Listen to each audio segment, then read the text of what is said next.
Can I? Baby? Can I? Baby? Yeah. Can I? Baby? Can I? Baby? Okay, great. This is session number 3. This is a very unorthodox session because we are using a recorder. Yeah. We just wanted to do this. We just have to. We have to do this. I mean, it's long overdue. We wanted to talk about the movie Black Panther. right after we watched it. Melvin, I think we're going to get one of our own. But, we wanted to talk about the movie right after we watched it. So, but we couldn't, so we're doing it now. Yeah, we're just gonna have to do it now. Yeah, so, if you don't already know, I'm Michael. I'm Melvin. Alright, and this is the Mike and Melvin podcast. We finally have a name, yes. We talk about movies, television, and all that good stuff. All that good eye candy. That's what we do. Yeah, so, about Black Panther. Dude, where do we start? What are those? I mean, wow, okay. We could give our fanboy reactions, but, we might need to organize our thoughts. I'm going to start with just the characters. Dude, amazing. Nothing short of amazing. Everyone stands out, and everyone is awesome in the movie. That is true. Everybody has their own arc, their own separate arc, but properly developed. I know that's a really hard thing to say about the movie because there's so many characters, but everybody has a purpose. Is all I'm trying to say. It's balanced out so well. Yeah, everybody has a purpose. So we'll start there. I mean, of course, the standouts, in my opinion. Ooh, we gotta.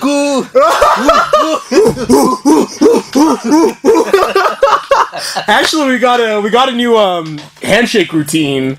I think very soon when we start, actually recording online video, video for our podcast, we'll show you that routine. It's probably going to be how we start kick off our podcast, just moving forward. Mm-hmm. This movie did so many things for us. Okay, going back to fanboy reactions, we're still talking about characters the standout characters. Shuri. Start there. We'll start there, Shuri. And she's only 16. I kept telling people in the Melvin, I think I said a lot in the cinema. I think I was at peak enjoyment in the cinema. I'm sure I pissed off a lot of people, but I mean the excitement is allowed. I mean you're allowed to freak out and go nuts. For me, ever since I watched this TV show called Avengers Assemble, that's why. The Disney show. Yeah, that's where for me Black Panther was introduced, and this is such a cool character. I would like to see a movie with Black Panther with this character in it. Okay, and fast forward a few years later, I see him in Civil War. I'm like, yes. I'm so excited. I will kill him myself. It's not and going back to that scene in Civil War, it's for a second Natasha was shit. I don't want to get this guy pissed. He was explaining some shit to her.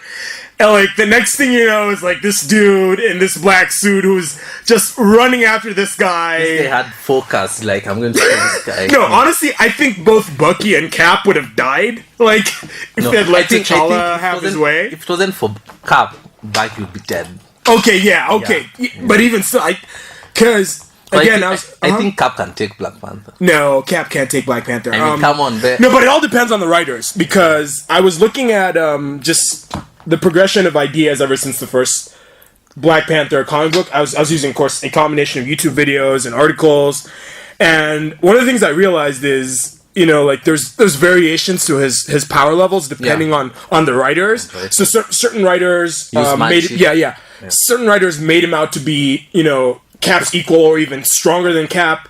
Others made him slightly inferior to Cap. Yeah, so it all depends on the writers.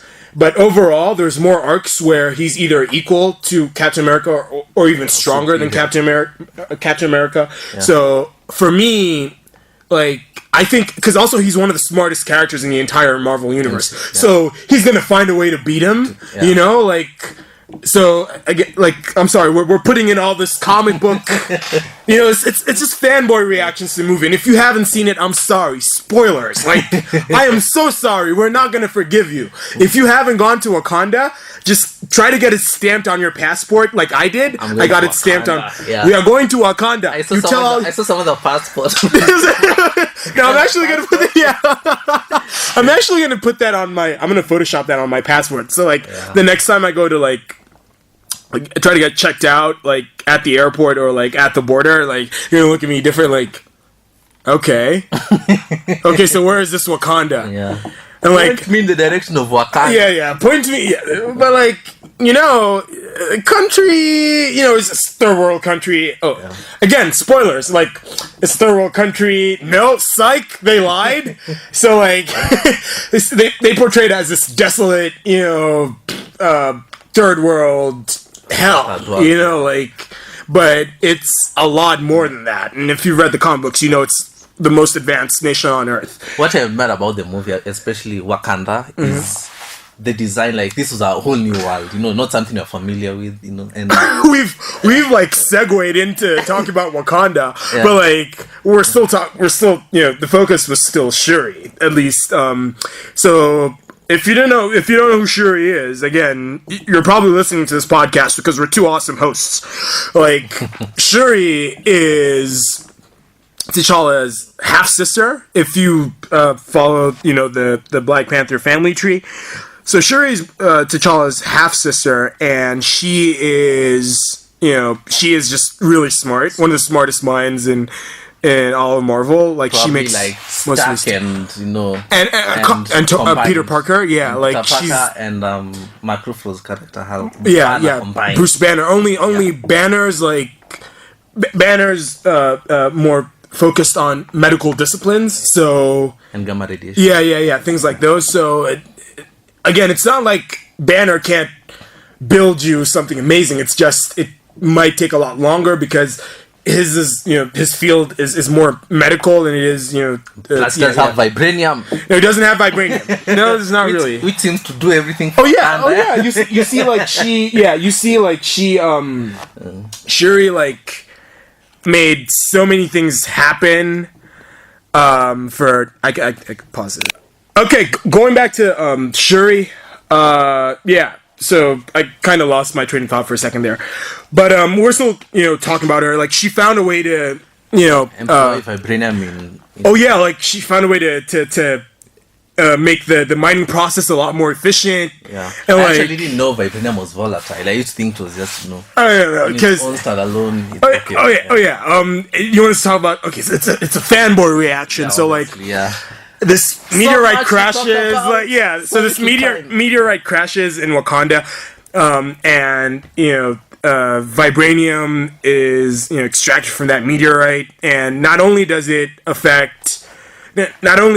you know, leave this large vibranium deposit in Wakanda, but it also affects the plant life and actually creates the heart-shaped herb, you know, which is where we get the Black Panther juice, or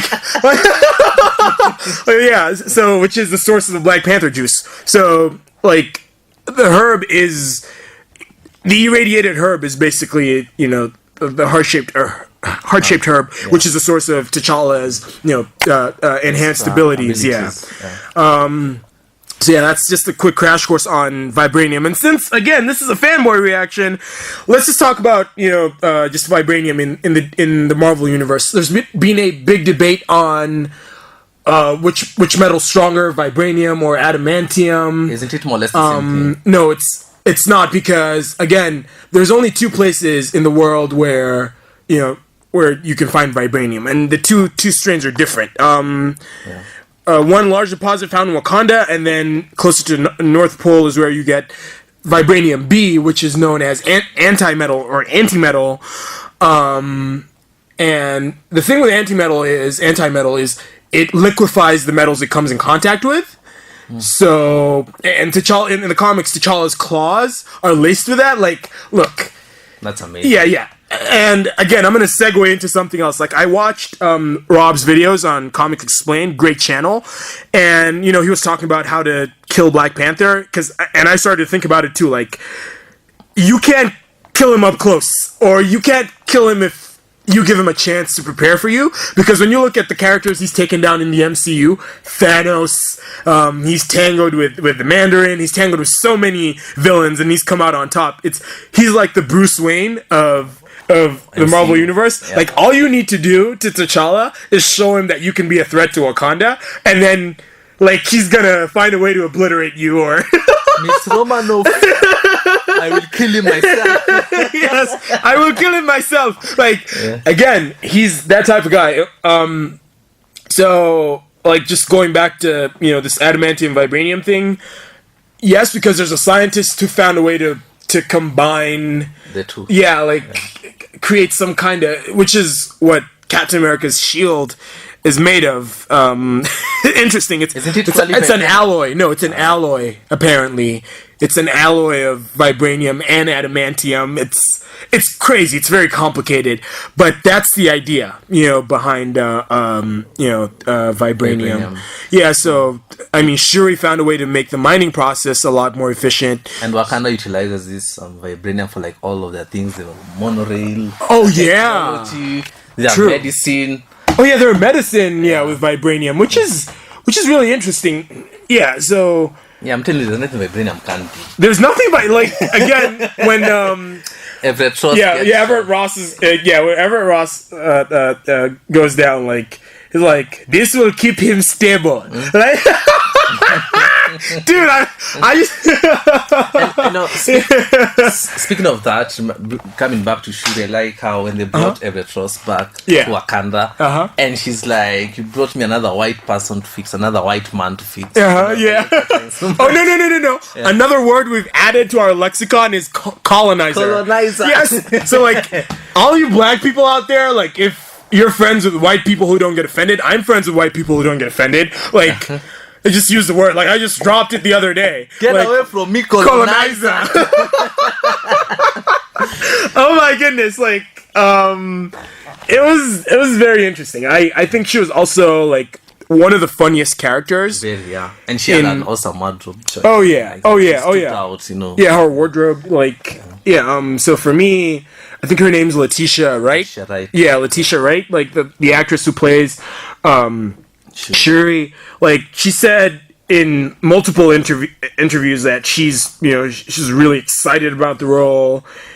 And because she was having fun. Oh, she was totally having fun. And, like, when that scene that was released before the movie was, remember the scene in Korea? Oh yeah, the chasing. Oh yeah, like, when she finally got her chance, like, again, spoilers, because this is a fanboy reaction to the movie, like, so T'Challa's like, hey, look, you're the substitute. It's like the coach telling, one of the players on his bench, yo, like take off the sweatpants. Like, it's time to go in. Like, it's like Doc Rivers telling Lou Williams to get ready for action.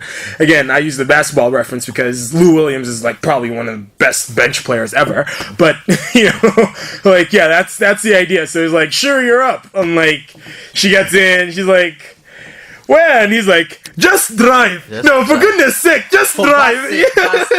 Bus being one of the goals. Yeah, like, yeah. Like, bus sake, just drive. Yeah, so, like, she drives, and then, okay. I like the concept of the idea that, she has this virtual car in her lab, but she's able to traverse. Sync it with the Lexus that he was actually driving in Korea. And actually see her surroundings. Still all attributed to the vibranium bead that was attached on. To the Lexus. So when they left the casino. Oh, true. So, that scene was just amazing. Though there are flaws, and we're gonna get to that.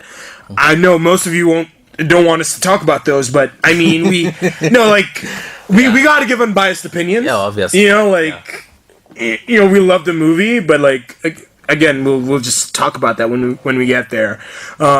So again, Shuri, one of the best characters. She's one of the standouts in the movie. Yeah, one of the standouts in the movie. And don't forget, guys, she's only 16. Like, on my team, like on my team of nerds, I want Shuri, I want Peter Parker, I want Mr. Fantastic, I want Tony Stark because he's gonna buy everybody drinks and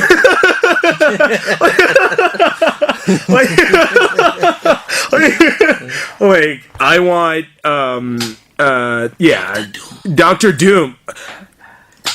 Anyway, where Doom's a villain. Come on, man. Like, okay, but yes, I want like Doctor Doom. Shuri is she was one of my favorites. Oh, and T'Challa too, because he's also really nerdy in comic books, Yeah, Shuri was one of my favorites in the sense that, in as much as she was, smart and scientist, she was able to like be normal, not be the usual nerd that you're used to, Oh yeah, yeah. Oh yeah, she was like one of those functional nerds, and like one of my favorite scenes of Shuri is like when when T'Challa gets back to Wakanda. Like, after that scene with Okoye and Nakia.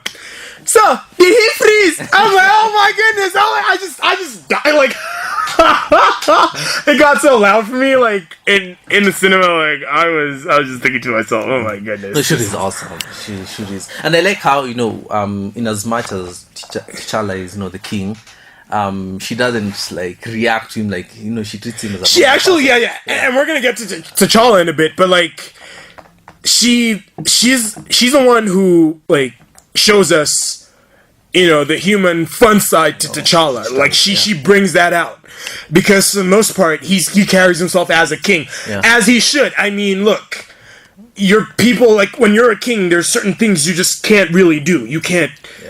You can't keep being a reckless person if you're predisposed to be a reckless person. You gotta carry yourself a certain type of way because of the weight of responsibility. And I think she brought out the fun side. He does that quite well. Actually, I watched Civil War immediately before I watched Black Panther, uh-huh. And you can get it gives you a really good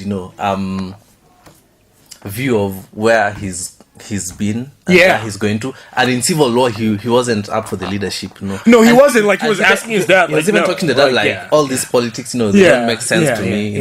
And the dad was like, you're too young to understand, but in time you'll understand. And then when it comes to Black Panther, he was more dialed down as a warrior and focused more on being a king and realizing that there are certain things, like how the guys from Wakanda wanted him to kill Ulysses Claw, Ulysses and he didn't want to do that. No, because he's not that type of guy, and like we saw a conflicted character. But like, again, before we get into T'Challa, you want him to be like the last character we focus on, because I want to talk about one of my favorite characters, Eric Killmonger. Oh yeah, obviously. That is my boy. Like, I was on my Killmonger. Like, some people might argue, some people who know me and who've known me since I was, because like this accent thing, it became like permanent when I was like 12, 13. So people who knew me before then might say, okay, like, dude, like, you're on your Killmonger now, like you've changed, or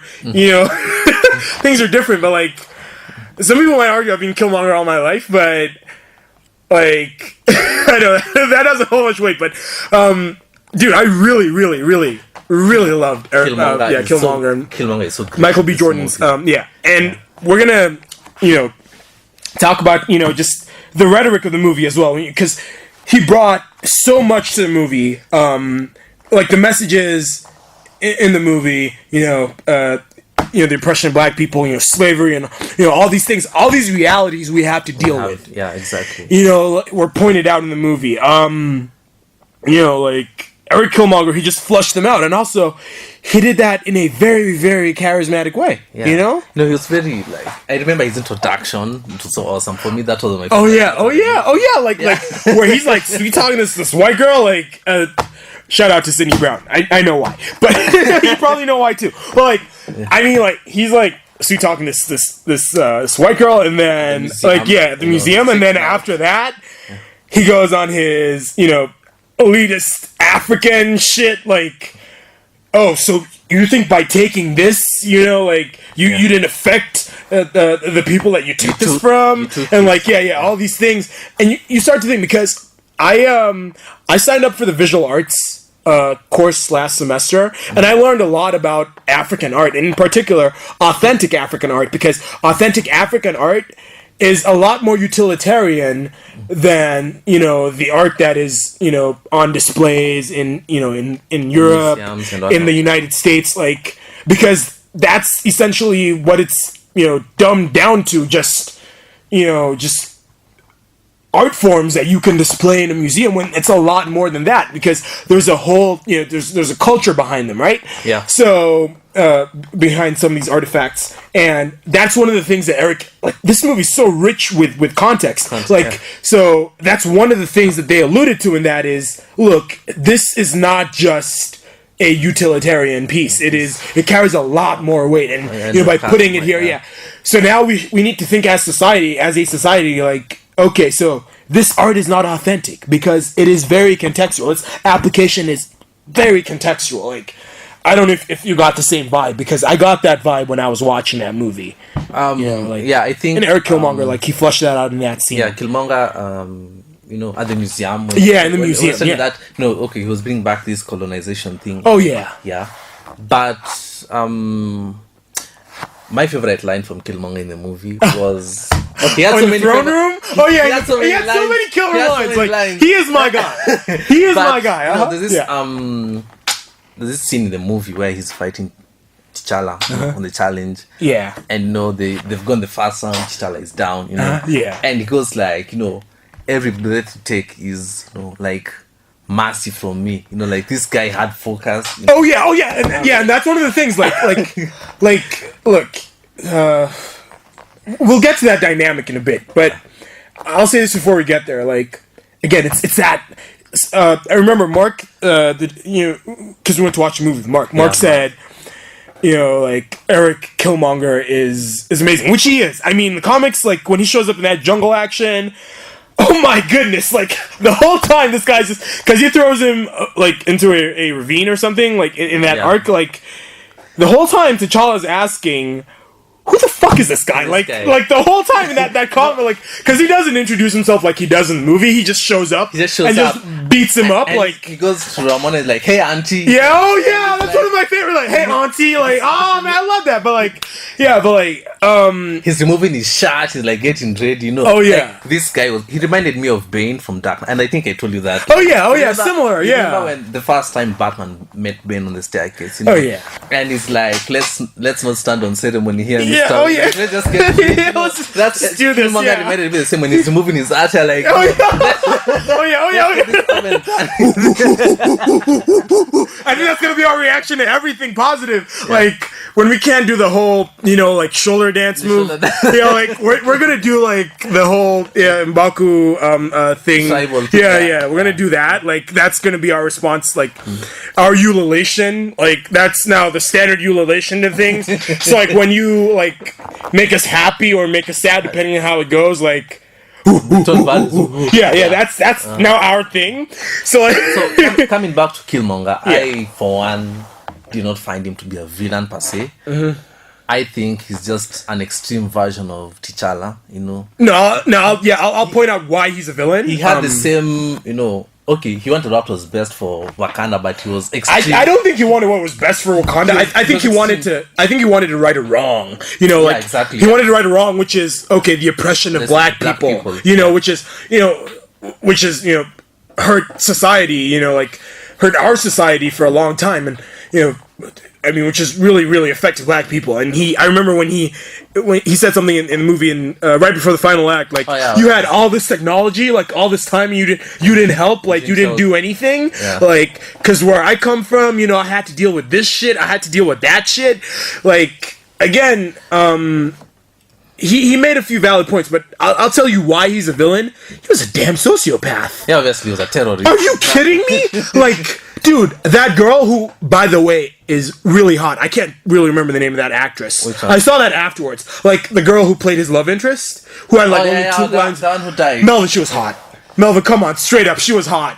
Well, she was. I don't know. She wasn't. I am introducing her to my parents, my grandparents, my like. I am introducing her to everybody, my friends' friends. Like, she was really hot, but like, in that scene with Ulysses Claw, like right before he dies, like he kills her. Like, okay.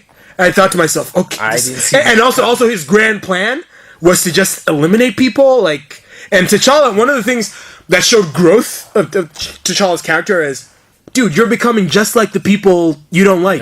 Yeah, like you don't do that. You know, you like, so that's why he's a villain, because like, dude, I agree with everything you're saying. You know, like, and I totally agree with everything you're saying, but dude, that's not the way. Like, you don't you don't kill people like that. You don't but become. I think he wanted to for black people to have a superior hand over. No, but he was ready to kill people, dude. Did you see the kinds of ships he was arming? Like, what he was putting on those ships. This guy wanted to end people and end. This is the second villain, quote unquote, in MCU who has succeeded. I think he's the best villain they've had so far, because almost everything he's alluded to affects us in real life. For me, it's just that bit of realism and just how well the material resonates with us black people. I think that's what puts Killmonger on top of above Loki in that regard. Obviously. Like I think that's what actually in the MCU, Killmonger is my most favorite villain. Yeah, followed by Zemo, who I think Baron Zemo. Yeah. Those two villains. He's my third. Those two villains for me are like they had their agenda. They did they succeeded in what they set out to do. Yeah. Maybe even if they did die. And like I liked how Zemo broke down his plan, because like he also willingly admitted like he didn't expect certain things to happen, but when they did, he made the most of those opportunities. Though I think the final opportunity, which was basically the third act of the movie, was a bit too fortuitous. Like, no, I don't think so, because he set out to, because remember he told them that like many people have tried taking down the Avengers, but if you take down an empire from within, then it crumbles. You see, which he managed to do, because the Avengers crumbled by the end of the Civil War. Like Cap and his girlfriend Bucky, and that's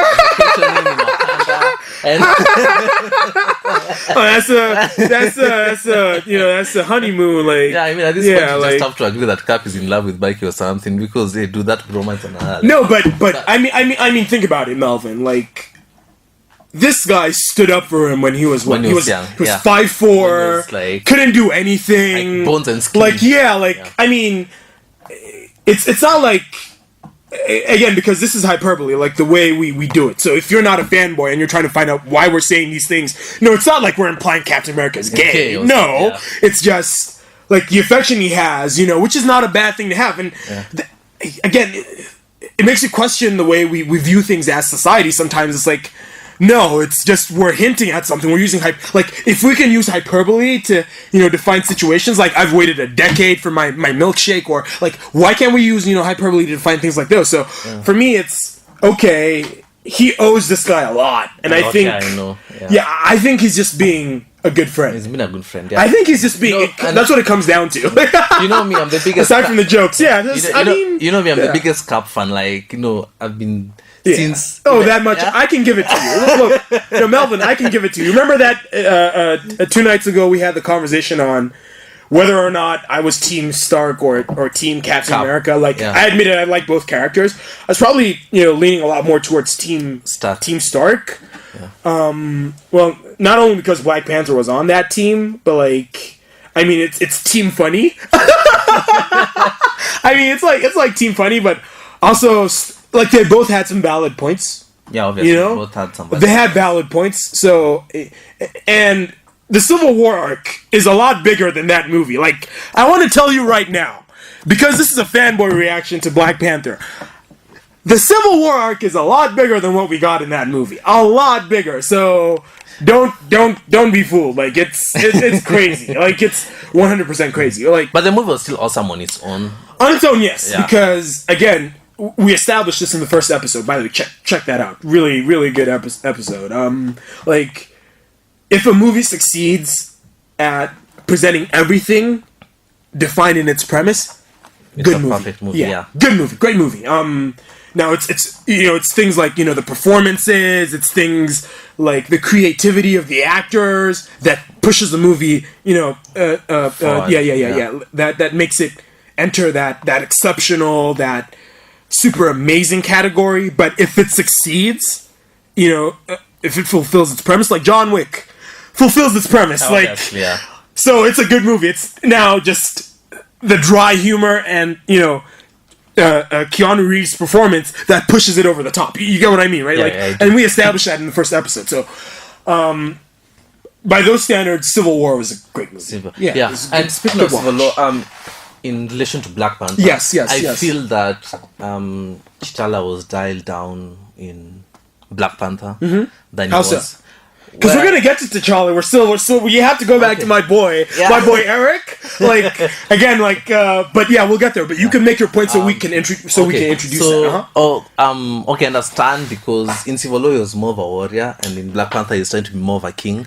But I felt like even when he was fighting, like he was holding back a bit. Even true. Yeah, you got that as well, right? Like even, and I even mentioned to you at the in the theater. Yeah, like, this guy like it's like he held back. punches, Yeah, like he's holding back. Yeah, like and Like, we told Mark the same thing. Remember, we told him though, like if you follow again, going back to Killmonger, if you follow, like, he's a formidable force in the. Don't get me wrong, regardless of whether T'Challa, you know, holds back or not, this guy is still a fucking formidable force. And this guy was out for blood, so even because we saw that, because he was actually motivated in the end, but Killmonger was still giving it to him, like Killmonger. He was still giving it to him. So we're not trying to say that, you know, like he was T'Challa's like really but like this guy is he's amazing, you know, like, and T'Challa we kind of got that idea even in Korea, like even in Korea, we kind of got that, like to avoid conflict, you know. I mean, which you could, because I mean, dude, he can easily snap a nigga's neck, like. Speaking of Korea, because Killmonger wasn't in Korea, like one of my other favorite characters was Okoye. We're gonna get to. Come on, man! I want to talk about my boy Eric. Okay, listen. Okay. Let's wrap up with Eric. Let's wrap up with Eric. Like, great villain, great premise, sociopath. Also, I would have enjoyed more screen time with Eric. Yeah, but like. It's, you know, it's okay that we didn't get that, and also great tactician, and we saw that in the movie. Yeah, exactly. And because everything again about a great movie, like when Ross was talking about who Eric Killmonger is, like, he's very good at, you know, toppling governments and things like those, and he had the MIT education, things like those. Actually, when he shows up in Jungle Action, he has some sort of armor, not necessarily vibranium, but it's somewhat formidable, and, you know, like, he's able to do certain things to T'Challa that not many people are. You know, like, the last thing you want to do is get in a fist fight with Black Panther. Like, it's one of the last things you will ever do as a human being is get in a fist fight with Black Panther. Like, you don't want to do that. So, and the movie, like, clearly fleshes that out. But, like, yeah, but enough about Jungle Action. Like, you know, great tactician, great villain. Actually, my favorite villain in the MCU. I think. Yeah, he's also my my favorite MCU villain. Is he dead though? I don't think he is. I think he is. You know, but then he went but like, remember, because the camera, like the focus, you know, like it was like two headshots. When the dagger was still in his chest, so and the focus just shifted into the next scene, because he just fell, like, after, you know, he took the dagger out.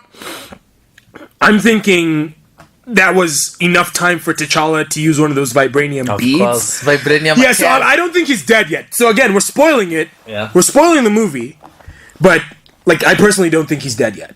I think he's dead. You think he's dead? Okay, I think he's dead. I hope he's dead, because the MCU needs to keep people dead. I hope, because I mean, if he gets, like, honestly, he's, with that rhetoric, I hope he sees, like, the new Wakanda and the approach that, you know, T'Challa's trying to take, and he can get some kind of subtle, because there's two parts to Infinity War. If they can make him out to be some kind of ally, you know, like in Scourge. Yeah. I don't know. I think Scourge was underdeveloped in that, because Scourge is a really big character in the comics. Anyway. But I think would you mind a redemption arc? I don't want him to come back. I know it takes away from, you know, the death experience. You know, like, if a character dies, like, this goes back to the MCU. People don't stay dead. Agent Coulson, he died, he came back. Tahiti. Nick Fury, don't even remind me. Nick Fury, he died, he came back. You know, I wouldn't want Killmonger to come back. I want him to, his death to have been, to be a lot more purposeful. Yeah, like how Chitala was. Which it was because Chitala went to the UN and he's like, went to open up Wakanda to the rest of the world.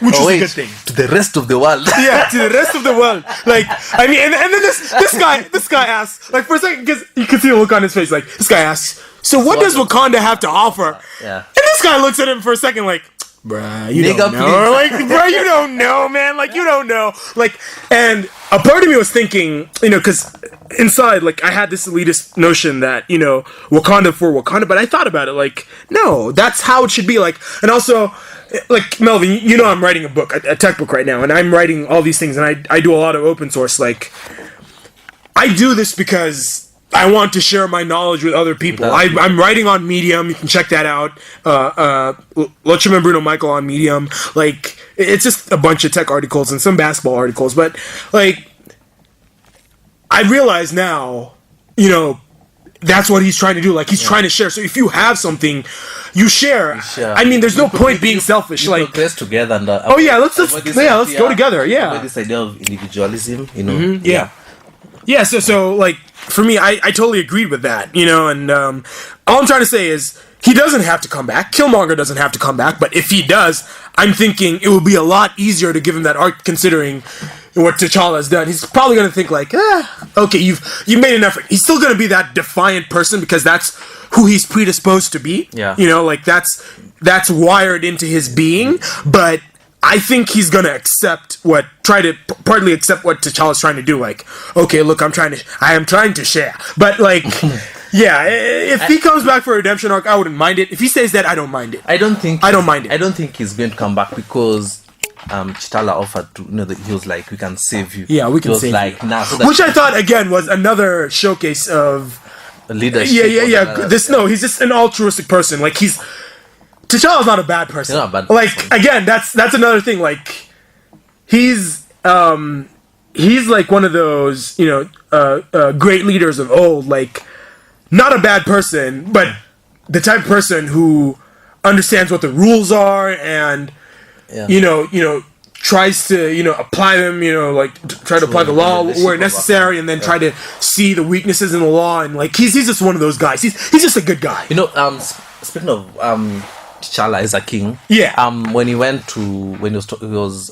communing with his dad, T'Chaka, and he said something to him that I really liked. He said, you're a good man with a good heart, but a good what was it?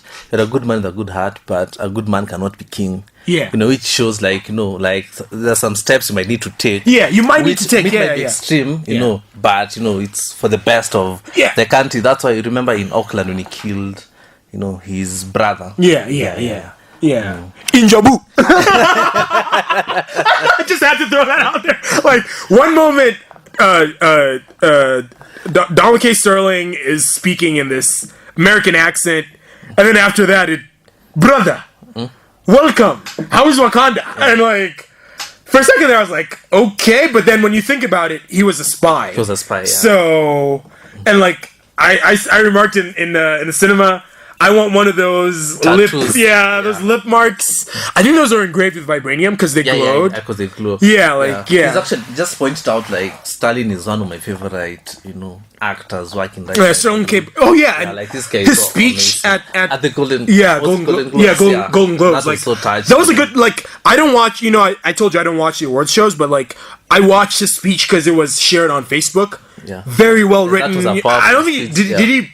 I don't know if you wrote it but, like, he said so many things that are, that carry a lot of weight, so, yeah, again, shout out to him. Shout out to Donald K. Like, I don't know if you listen to, not many people listen to, we can't even tell right now, but, like, if you listen to the podcast, we're grateful, but, like, we appreciate you, like, we totally do.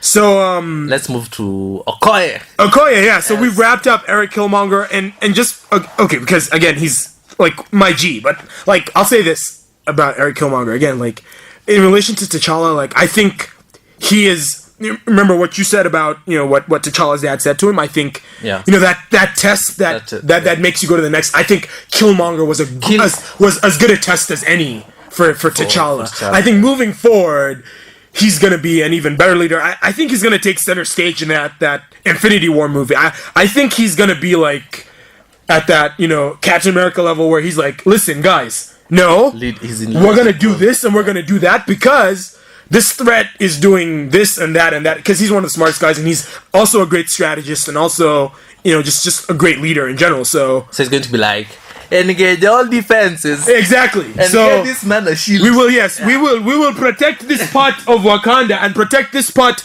of New York because apparently to all aliens and all invading life forms the map the map is just New York or America. Like it doesn't extend beyond that. Like it's crazy, but like I think he's gonna take that role. So Okoye, one of my favorite characters in the movie. Can move. Also, can I say this about the actress? I keep forgetting her name. Like Danai Grell. Yeah. She was on the Walking Dead. She's still on the Walking Dead. Yeah. Okay, yeah. I'll say this about her. Like, she's a beautiful woman, in my opinion. But I'll say again, this applies to like many actresses on Dora Milaje. Like they looked really good. Without any hair or like natural hair, and I keep telling the girls, African girls, look, you don't have to use this weave, you don't have to wear this weave, you don't have to wear this fake synthetic hair, you can rock it all natural. Like when my sister, her name's Consulate, like whenever she's got her hair short right now, and I think all my sisters are beautiful, but I think what puts my sister Consulate over the top is like she just loves her natural hair. She really loves her natural hair. So and my mom too. Like my mom, like she ditched the wig. Like I told her, Mom, don't wear that anymore. And she was here a week before last. Yeah, she was just rocking her natural hair. Like I don't care. Like so, Ma, like you keep doing that. Like keep doing that. Like.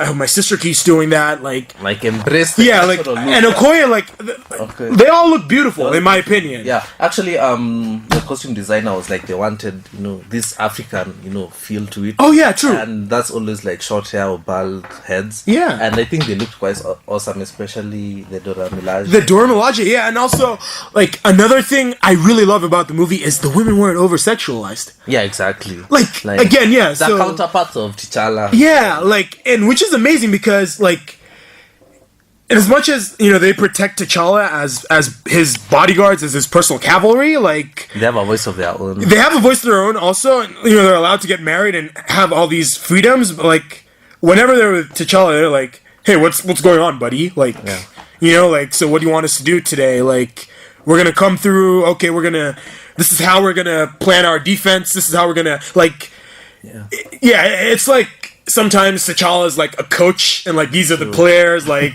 okay, listen, but he's the coach who gets involved, so like a player coach, because I mean he's the protector of Wakanda, like doesn't need them. No, he doesn't need them, but like like listen, like awesome, which is an amazing dynamic. I swear it's an amazing dynamic. Very amazing. Yeah, like when he comes back, when he comes back and they're one of the great shots in the movie, like he's walking and like protecting, and you just know he doesn't need them. Like this guy can take. No, he can hold his own. So but I like the concept of the Dora Milaje and how they move in unison, especially in the fight in Killmonger. True. And true. I'm thinking, True, and they did pretty well considering he had the enhancement and the suit. And I even told you, I told you and someone else that I was more excited about the Black Panther movie because I want to see more of the Dora Milaje. Oh yeah, true. Yeah. Because I saw them in Avengers Assemble. And like these chicks, I'm like, I was so excited, and I saw one in Civil War. I thought she was going to have a throwdown with Natasha. When she's like, move. To be honest, based on what we saw in the movie, like I know Natasha's an amazing martial artist. Yeah. I don't think it would be easy. Especially Okoye. I don't think it would be easy. Like more so with Okoye. Like honestly, I don't think it would have been easy for her. Like I don't think like it would be straightforward for her because Natasha's done all these things, but Okoye is just something else. I didn't understand about Okoye. Every time she was fighting, there was this chant in the background, like whoo. Yeah. Like from, is it Congo or something? Like whoo. Okay, I'm kind of thinking back, like, and this chick was taking down, especially in Korea, like my favorite. Yeah, taking down so many people. Taking down so many people.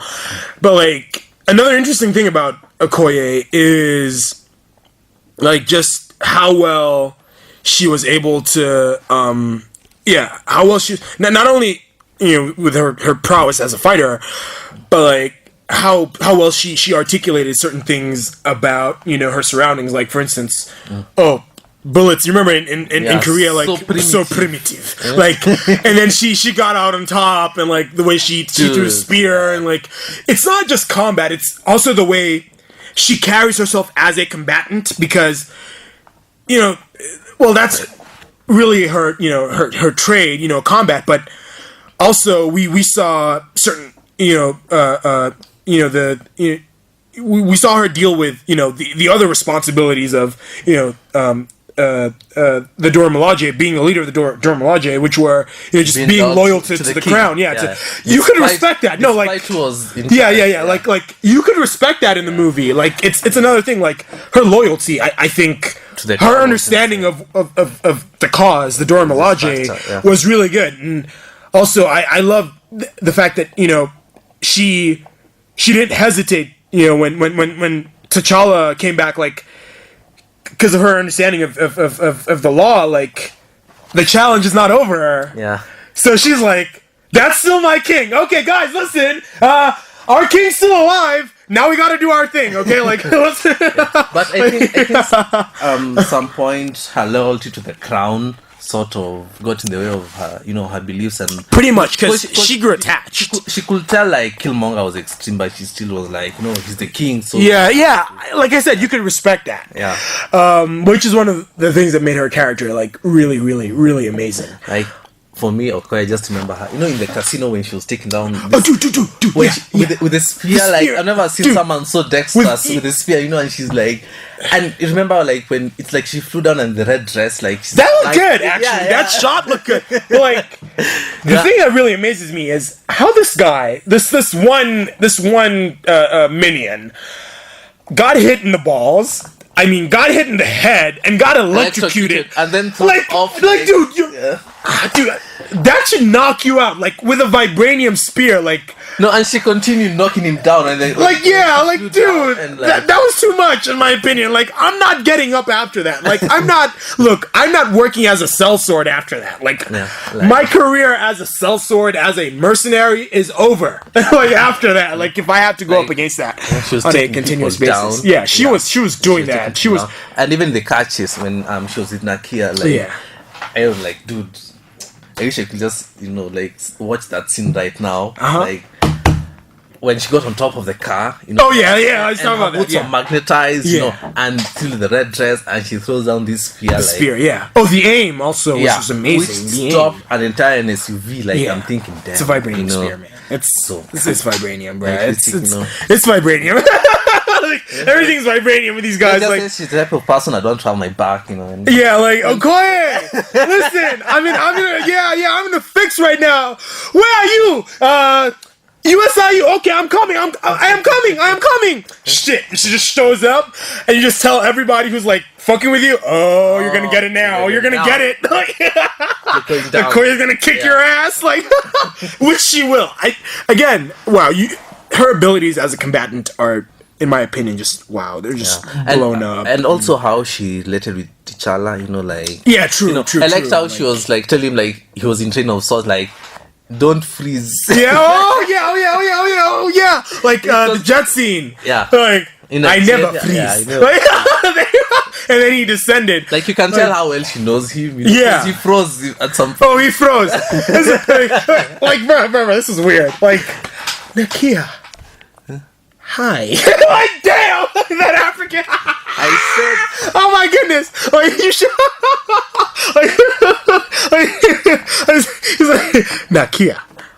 Hi. Like, I was like, oh my goodness. Like, for a second there, like, he actually froze. He froze. Yeah, actually. And then Nakia actually shows up and like. I told you not to. Yeah, like that's and then the Shuri thing, like Did he freeze? Yeah, did he freeze? like yeah, 100%. Like he totally did that. And so Okoye, another great character. Standout character. Yeah, you wanna do your boy? Baku. Yeah. Baku, yeah. Baku is like guys, we are so fired up for this one because fanboys, like we are, like we mentioned at the beginning, like everyone stands out, like you're just going to lose your mind. Yeah, with this project. Baku is like one of them, most awesome characters in the movie. He's funny. He's there mostly for the comic relief. Yeah. But he's. I think his accent was a lot more Nigerian than it was with this weird East African vibe they were going with. But I think because during production they mentioned that they adapted a bit of Nigerian. Which wasn't a bad thing. It's still African. The Wakandan text is based off some Nigerian symbols language. I don't know if it's there anymore or not. But Baku, the character is called Winston Duke. Yeah, Winston Duke. Yeah, person of interest. I first saw him in Person of Interest. He played this. Yeah, the one gangster. Remember the look on Shaw's face where she was like, "Oh my goodness, I had Dominic. His name's Dominic. Yeah, Dominic. Yeah, his name was Dominic. Like he was such a smart. It was a really smart. He wasn't gangster. Yeah, gangster. It was just it was very cerebral type of guy. Like, and I saw him in this, and I thought maybe he's going to be like this serious guy because you saw in the trailers like he's at some point was holding someone. Which that shot was it in the movie? Wakabi was it? Yeah, it was. Yeah, like, and again going back to spoilers, like, and I got this from after watching the Double Toasted review, like, but I felt that even in the cinema, like, guys, the moment somebody with an army says to the protagonist that we're not going to help you, they're going to help the protagonist. It's like movie. It's like movie knowledge 101. It is bound to happen. Like if they say they're not gonna, no, they're definitely gonna help. It's going to happen. We got that shot in the movie, and when he brought his guys over, they're just really big. Like all of those guys are just really huge. And I liked his introduction when we challenged T'Challa at the beginning. There will be no challenge today. Yeah. There will be no challenge today. Oh my goodness. I think there are, him and T'Challa, I thought they had an interesting dynamic because when they were fighting during the challenge, and T'Challa had him, he was like... That was another case of T'Challa holding back. Like, you guy, you need to yield, your people need you, otherwise... again, like, this guy grows so much in the movie. You can tell how much T'Challa has grown. Yeah, so much in the movie, like, Yeah, so I actually thought, he was going to take him down, but then T'Challa took him down. Like, okay, cool. But anyway, Mbaku is like, I wish I see more of him in... Me too, in the Marvel War. I know he's going to be there, but I hope in more capacity than he was in Black Panther. In Black Panther? I hope they, like play him out to be, like, this good leader who works with... Because he got a seat at the round table... at the end of that movie, so like more inclusion. I think he's gonna play a huge role in him being a standout. I'm sure it would be something. Oh, it was really funny. Like, I will feed you to the dogs. To my children. But we are vegetarians. Yeah. I was like, the way he said it, like, this guy. This guy. Are you done? This guy was. You could tell this is another character who's having fun playing that. Oh yeah, he actually said that in an interview right after he shot the movie. Like, I just had a lot of fun playing Baku. Yeah, you could tell he was having fun. Yeah. Are you done? These guys, after T'Challa was resurrected, or not really resurrected, after he was revitalized. Yeah, after the whole he was like thing. half dead, but he was still in some sort of stasis. The ice was the only thing keeping him alive. So in my opinion, that was great. We didn't get a lot of development in Baku, but he was awesome. At least we understand his people, like marginalized before that, and now getting a seat at the round table. Actually, I noticed they weren't using technology, but no. I think maybe we weren't shown. But they were organized. I don't think we were shown because like Wakabi's tribe. Yeah, the Wakabi. Daniel Kaluuya, I actually didn't think that they guard the border. They did. The technology until their shields was with their shoulder amazing. Cool. That was so amazing. Like when they trapped Okoye and the Dora Milaje. Yeah. And then Mbaku's guys came through and just tore these guys apart. Like there's this one criticism about that fight whereby it's an open land, but Wakabi's tribe can't see the Mbaku's tribe come all the way and it's open land. Oh yeah. Okay, that's a valid point because they guard the borders, right? They guard the borders of Wakanda. So anyway, let's move to Akabi. Okay, Daniel Kaluuya. Yeah. Ugandan, by the way. Shout out to my people. Straight up. Shout out to my people. Straight up. Yeah, I'm Ugandan, guys. Just stop. I'm stop. I'm from Uganda. Just stop. Funny thing enough, I think Wakanda is based where Uganda is at some point. Kinda, no. It's like it's kind of like because there are some coordinates that were on the book. Yeah. Also in the intro, where they narrow it down and like that CG story, like look, it's somewhere in East Africa. It's somewhere. And for me, like it's in Africa, so I'm happy. Yeah. Like it doesn't matter. You could put it in West. It's in Africa. That's essential. That's the important part. Like So when you think about it now, but traitor, fuck that dude. I saw Daniel Kaluuya. Fuck that dude. Fuck that dude. Kaluuya was like, he's a good. I'm used to him being the good guy. In like all his features. Oh yeah. Yeah. So his performance in Black Panther actually, it got me off guard. I was like, what the hell? Fuck that guy, traitor. This guy, man. Fuck that guy. Like I don't like him. After that scene where he's like, agreeing with everything the sociopath is saying. Yeah. Not that it didn't make any sense. It's just, dude, that's a complete 180. Like, dude, that's a complete 180. Like, a lot worse than this, whatever the hell Katy Perry is doing. But like, dude, that's a complete 180. Like, why are you doing this? And because during production they said that Wakabi was T'Challa's friend, which I did not see in the movie. In fact, I just saw a trailer. I just feel like fuck you, Wakabi. Like fuck you, man. Like, but I don't know how they're going to treat him. I think his character, like, you can like with most things in the movie, you can understand why because you're still bitter. Yeah. But if there's anything T'Challa shows us at the end of the movie is don't hang on to the past. Yeah. Let the past die. That is our theme. Kill it if you have to. Like, this works so well. Like, also with Kylo Ren, Adam Driver. Thank you so much for that awesome line because that is manifesting itself in so many movies. Probably the only good thing in Last Jedi. Besides. Shut up! That was a great movie. We're not Don't take this away from me, Melvin. Do not take this away from me. Dude, don't, Melvin. We're not making this about the Last Jedi. We'll probably stick to Wakanda. Yeah, but no, we're in Wakanda. No. Before we exchange fisticuffs. Yeah, but like, but like, and have one challenge today. Yeah. But there will be no challenge today. There will be no challenge today. Oh my goodness, man! Samuel, so we're back. Wakabi. Yeah. He wasn't my, like, most favorite in the movie. Yeah. But he played his part, which which kind of helped. Like, plus I understand he was respecting custom, for Wakanda with the challenge and everything. Because at the body will have told Killmonger go away. Yeah, Killmonger just go. Yeah. Plus he was beat about because you remember there's a certain part in the movie where Wakandans had been affected by Ulysses Claw. Ulysses Claw, and stealing a lot of vibranium. Not a lot of vibranium. He actually and killing a lot of people. It wasn't a lot of vibranium. When you think about it, it was what barely a kilogram of vibranium. Like, it was which is still a lot. I mean, considering it's vibranium. Yeah, just a few ounces of vibranium. Like, and I think you're still bitter about not being able to. Let me. Okay, yeah. So, Wakabi. So so I was saying that Wakabi is a bit beat about them the Ulysses Claw thing. And remember he told T'Challa you need to kill him. You need to kill Ulysses Claw. No, T'Challa was like, I'll bring him back. He was like, no, kill him.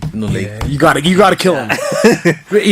And then he turned when because Killmonger brought his body and then brought back his body, so he just sided with him. Again, it's just bitterness. All the bitterness he had inside. So now let's move to another. Let's segue into no. Actually, let's just say because of time. Let's just segue into T'Challa. I think.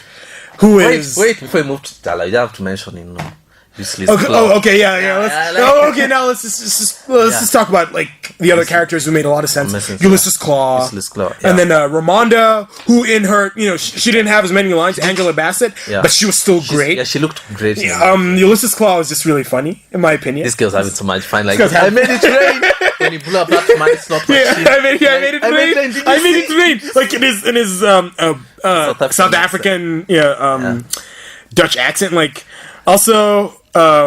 He's like, he tells the guy the Killmonger scene, like, he's just like, oh yeah, you can go, just make sure you don't tell anybody. And then he shoots this guy, like, like you need to spread out. Yeah. So that I think that an amateur did this, like, so.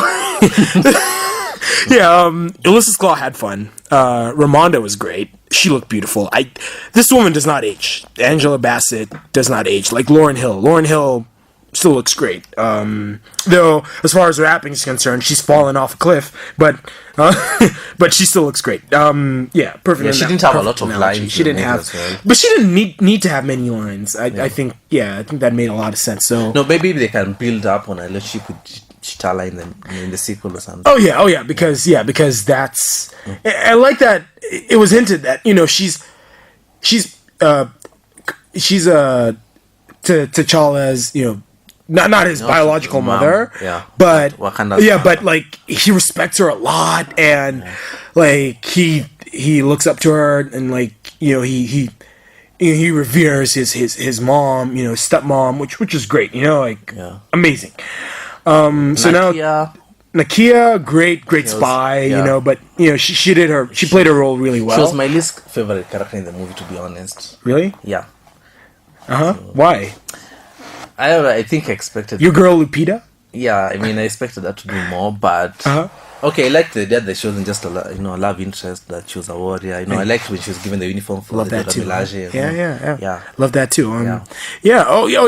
Plus she challenged, Chitala's, way of thinking. She wanted him to progress because she's being a spy. She helped advance the plot. Yeah, the world has moved in this direction, and so we have to 100%. We have to start, embracing this as well. Okay, she was mentioning more or less the same thing Killmonger might have been trying to talk about. Only she helped T'Challa like embrace a more altruistic approach to handling things. And again, this is because we've hinted at the man himself, the King of Wakanda. Again, like I keep talking about, like the soundtrack, which I've been playing now for 3 weeks straight. I got that on Deezer like a long time ago. Like I've been playing it ever since. Playing it. Since released, like for me, the king is the king. Like carries himself that way. Chadwick Boseman did a great job. Chadwick Boseman, like he walks, you can feel the royalty. You can feel the royalty, like again, and also especially when he's not interacting with Shuri, like he has this royalty feel to him, which is so but not the disrespectful royalty, like get away from me. But like listen, like he respects the people as well, as they respect him. Like again, it just comes down to things to do with power distance, and look, if you respect yourself, people around you respect you. So it was one of those things. Like if I met a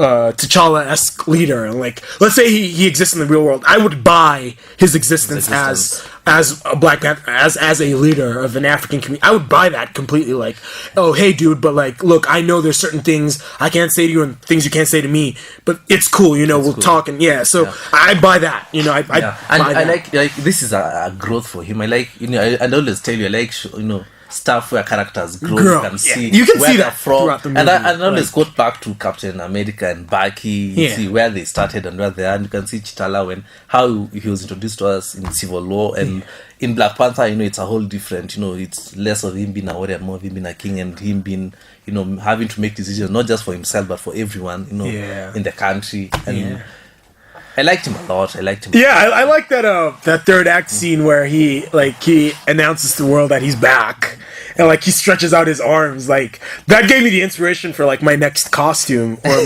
my next terrible attempt at cosplay. But it gave me an idea of like my next terrible attempt at cosplay where I'm gonna, no, I'm not gonna tell you. But the sense where like you could see he was trying to save people. Yeah, the third. Like, even from the beginning of the movie, he didn't want to kill Mbaku. Yeah.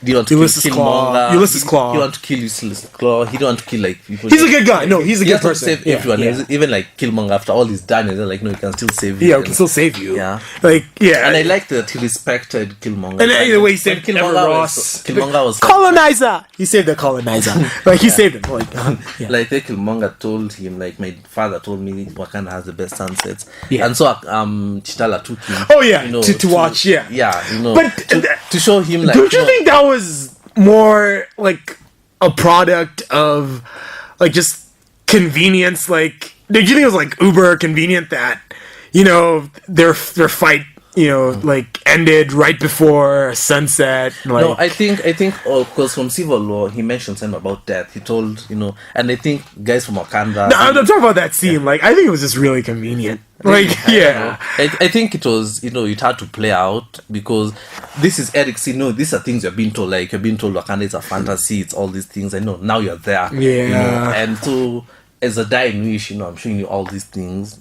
But like what he said also resonated with me. Like, I'd rather be buried, with slaves in the ocean, like with my ancestors. Well, that got me thinking. Wow, this guy believed so much in his ideology. Like, it was really powerful. Yeah. I think, and the way T'Challa reacted to that, like, also made me think, wow, he's also felt the weight. Yeah, he's felt the weight of this. Like, oh my goodness, if only I could take this back. Wakanda, he had that look on his face. The only country that has never been colonized. Yeah, so like, yeah, and they're able to progress that much. So they're thinking, what about all the other countries? Yeah. Anyway, T'Challa, just great dude, great leader, grew a lot.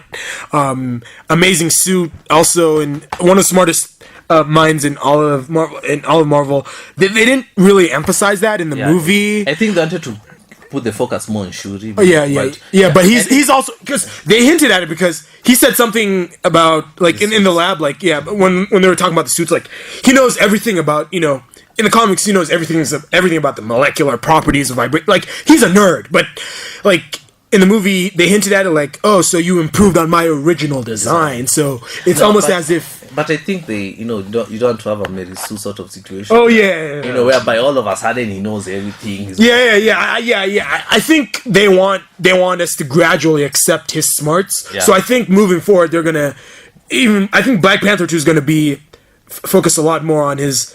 his tactical acumen, and also now his ability to create stuff and think about stuff, and because he's really, like, I'll say this, like, just check out any Black Panther comic book, you're gonna see how smart this guy is. Like, he's amazing. So I'd also like that approach. So you just gradually show us, just how smart he is moving forward.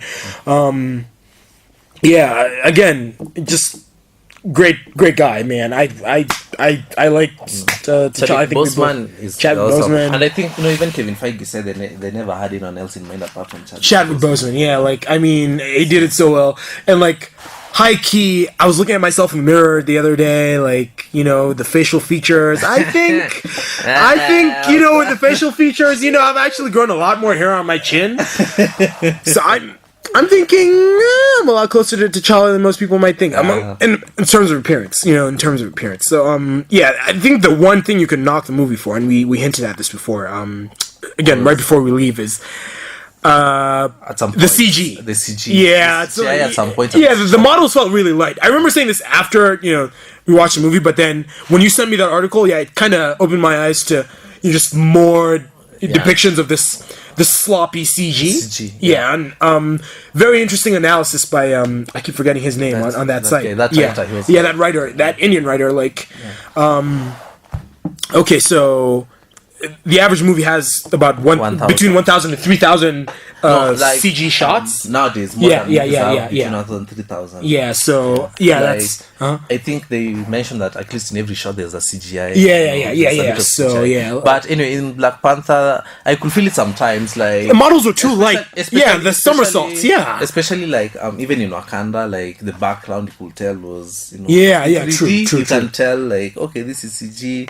Same case with me for Thor Ragnarok. Like so many scenes for me, the CG was too just turned you off, huh? Yeah, like in that world, the Grandmaster's world, like even certain things where Anthony Hopkins Odin died. You could just tell like this is CG. Like you could just see like Odin. They've added planes here and there. Okay. Plus, but anyway, for Black Panther, it's not as bad as just its league level CG. But I reviewed. I rewatched that. I did. I did as well, but there's no coming back. Yeah, to it's that. like There's no coming back from that. Anyway, but like the third act was a bit, too CG. Oh yeah, like I said, the models, in my opinion, for me, they were just too light. Like certain things that might have, again, it got me thinking about like certain good CGI battles I've seen in the past. Like you can trash Michael Bay's Transformers movies, but I think in the very first one, that fight between Optimus Prime and Megatron, like you can see that the models weren't entirely like really light and didn't hit without any regard for the physics behind hitting and so I think it's just they just felt so light. No, I think it's like a video game. It's kind of like a video Studios, game. Some movies the CG is quite good. But Black Panther, that it's not a bad shortcoming, just noticeable in some instances. But I think that's like the only thing. That's the only thing you can try. Other than that, for me it was too short. I could have sat there for another hour. 2 hours and 15 minutes. It hit me. It's 2 hours and 15 minutes. Dude, that felt like 30 The Last minutes. Jedi was Last Jedi. How long? 2 hours and 30. Dude, it felt like 4 hours. Yeah, it felt like 4 hours. But so many acts. But like for me, great movie. I'm gonna watch it, Melvin. We're actually gonna watch it again. So, and that's what I'm gonna pull off my other thing, but my cosplay thing. But great movie overall. I think at the end of the movie, at the end of the year, when all is said and done, like this is gonna be on my list. It's already up there. I think it's gonna be number one. It's a solid number one, probably for me till the end of the year. Like with Deadpool, like I watched many movies that year, but I'm sorry, man. Deadpool was just so good. So for me, this is because I'm still feeling the hype. Like, dude, when was the last time we got like a movie with the focus on just black, just a black existence? Like, it's not just the superhero, which is what Blade did really right. Like the superhero, but we're getting an entire existence. Exactly. Yeah, like and what's it called? The idea of it, being an entirely black cast, and with the exception of, But anyway, I like the idea that for once, black people are portrayed in a different way. Oh yeah, not the usual kind of way. Yeah, and I like Eric Killmonger's message where it's like even though you're a product of your environment, you can always grow to be something more than society expects you to be. Oh yeah, true. Yeah, which was implicit in everything that he did.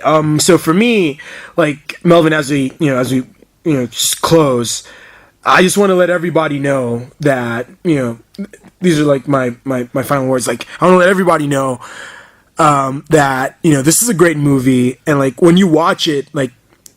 Don't lose track of reality. Like because the world's generally a shitty place, but like don't stay out of touch with that because of this movie. Like what I want you to do is respect your reality, the reality portrayed in the movie, and embrace for a moment that Africa is Wakanda is the most technologically advanced nation in the world. Like embrace that, at least for the movie. Like own it.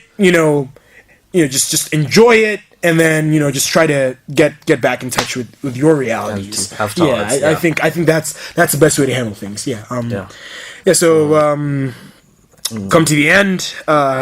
We want to keep fanboying, but you know where to find us, Melvin. Melvin, where can they find you? Melvin Kanyangwanda on Facebook and Instagram. All right. I'm hoping to open a Twitter account soon. So. Dude, it's been a long time coming. There's one they call me Old Man Logan. Old Man Nolan. Agira Loki. I do mean Loki because that's one of my last names. On Twitter. Ultraman Bruno Michael, Medium, Facebook.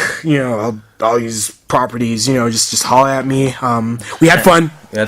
And if anyone has any questions, they can always post in the comments. Yeah. Just post. Just talk to us. So that's it, guys. Have fun and enjoy your trip to Wakanda.